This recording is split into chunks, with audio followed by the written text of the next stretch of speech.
बुलढाणा जिल्ह्यातील चिखली तालुक्यातील सोमठाणा येथील जिल्हा परिषद शाळेच्या जीर्ण इमारतींची भिंत पावसामुळे कोसळली आहे। सुदैवाने कोणतीही जीवितहानी झाली नसून तातडीने नवीन वर्गखोल्या उभारण्याची मागणी ग्रामस्थांनी केली आहे।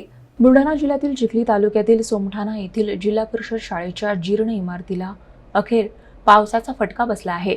सततच्या पावसामुळे शाळेच्या 2 वर्गखोल्यांची भिंत कोसळल्याची घटना घडली। सुदैवाने ही घटना शाळा सुरू नसताना घडल्याने कोणतीही जीवितहानी झाली नाही।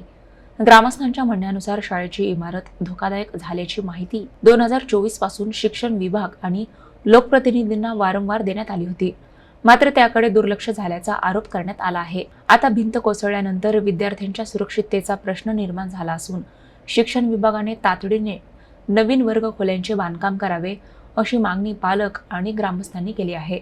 भविष्यात अशी घटना पुन्हा घडू नये यासाठी जीर्ण शाळा इमारतींचे तातडीने सर्वेक्षण करून आवश्यक उपाययोजना करण्याची मागणीही करण्यात येत आहे।